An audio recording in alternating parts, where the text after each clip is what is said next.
everyone! Hi, how are you? It feels really weird speaking to the camera as if I'm speaking to someone because I haven't had a proper social interaction in the past month. Today I'll be doing some good old-fashioned book reviews. Now some of you may remember, once upon a time, many eons ago, this channel was a fully booktube channel. But ever since A-levels took over my life, I never had time to read anything for pleasure. But now, I have all the time in the world. The following are the books I've read in the past 2 weeks or so, so if you're bored in quarantine and don't really have anything else to do, you might want to stick around and see if any of these books pique your interest. The first book is Burial Rites by Hannah Kent. It's based on the true story of the last woman to be executed in Iceland in 1829.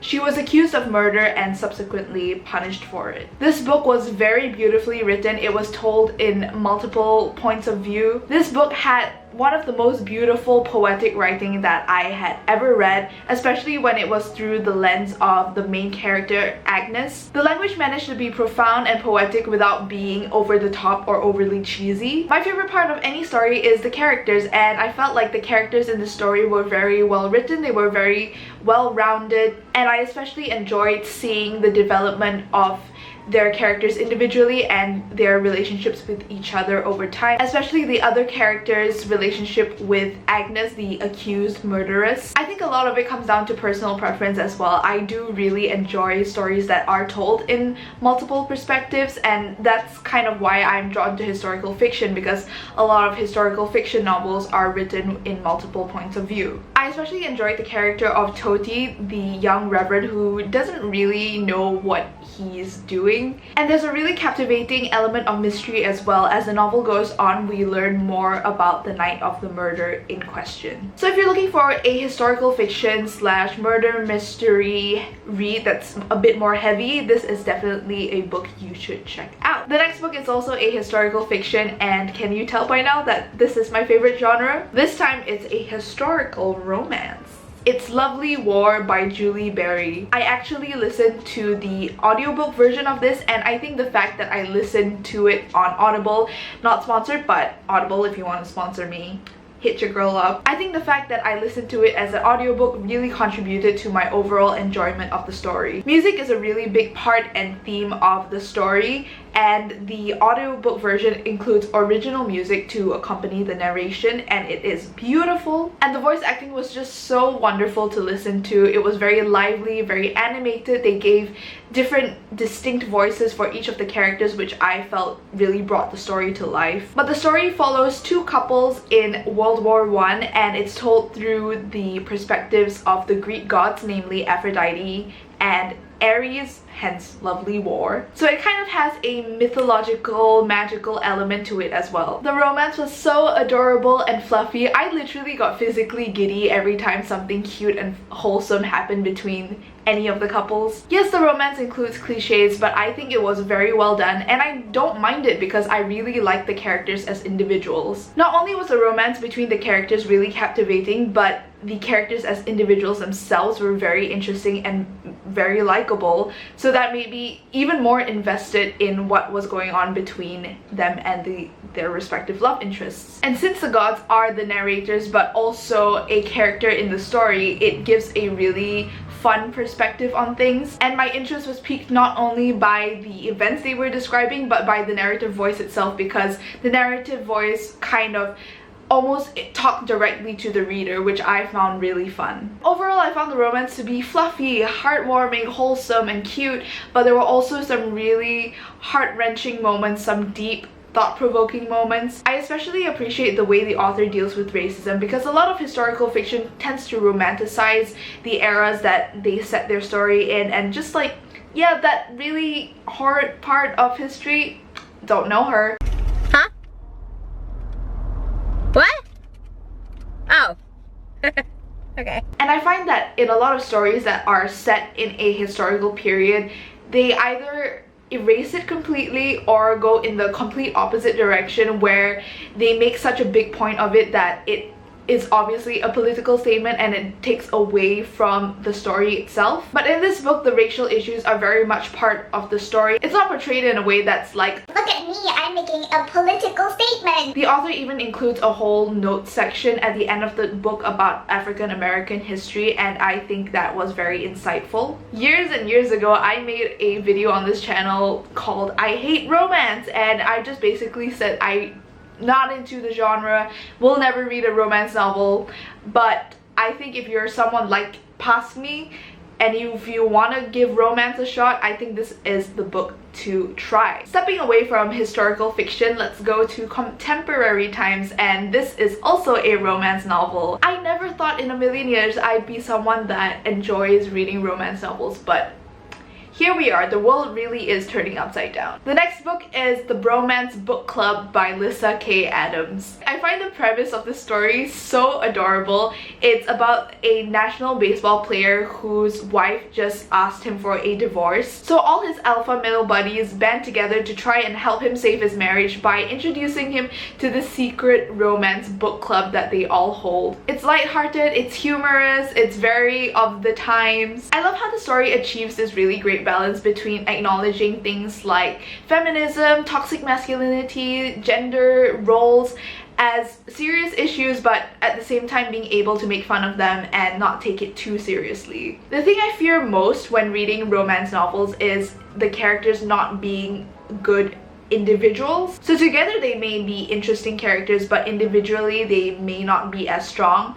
But in this case, I found that as individuals, each character was very fully realized with their own dreams, ambitions, and they just made me really sympathize with the character more easily. I found it kind of meta as well because the story kind of pokes fun at the tropes in romance novels whilst being a romance novel itself. Now before you go out and get this book, make sure you are 18 and older because there is a lot of spicy stuff that goes on in here. Like, whew! I know I'm not 18 yet, don't add me, I will be 18 in a few weeks, thank you. I think this book is typically what people would call chick lit, which are stories, romance stories that are usually more trashy and geared towards women, but I think the premise of this is really applicable to a male audience as well. Obviously anyone can read whatever they want to read, but all I'm saying is that if you want to get some of your guy friends interested in chick lit, I think this is the book for you. And the last book I'm going to be talking about today is a young adult novel, and oh my gosh, I just realized I haven't read YA in like forever, and once again I am reminded why I don't read YA anymore. The next book is The Midnight Lie by Maria Ratowski, and it is a fantasy YA novel that is set in an island where society is segregated by your blood. Did that sound familiar to you? Because that sounds really familiar to me. Oh my god. The half-kids are the lower class of society and are kept in the ward.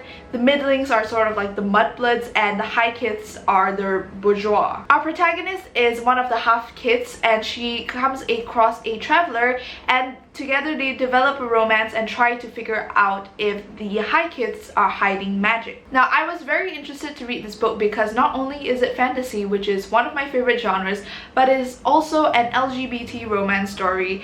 And given that this book is a new release, it came out last month in March, I think, I was interested to see how literature and the book world has progressed in terms of those ideas. I am very sad to say that I am disappointed. But then again, it's a young adult novel, so I didn't really have that many hopes for it. I think one of my main issues with the story was that the world building was kind of vague. At the beginning of the novel, we kind of get a sense of this caste system and how things work, but we're never really given a why until the very end of the novel, and the whole point of the story is the main character Nareem finding out why things are the way they are. But for the majority of the book, I was kind of confused as to what was going on with regards to the world around her. And that leads me to my main bone to pick with this book, which is the protagonist herself, Nareem.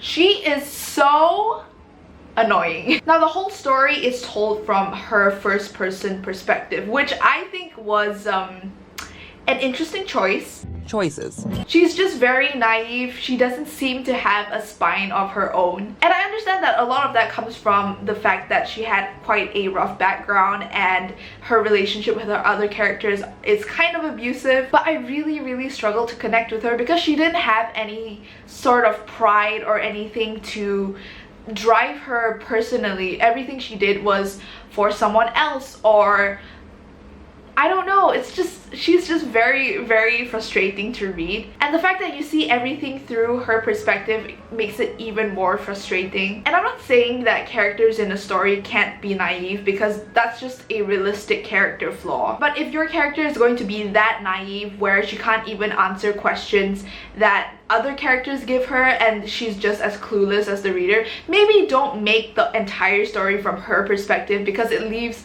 a lot of the story kind of in the dark. That being said, I totally preferred her love interest over the protagonist. Sid, I think, is an amazing character, very witty, very funny, very enjoyable to read. Honestly, I feel like I would have preferred the story if it was told from her perspective instead of Nareem's. And by the end, finally we get some answers, and I think the story is actually pretty cool. The fantastical elements and the magic start to come in, and that's when it gets interesting, but then it ends on a cliffhanger because it's part of a duology.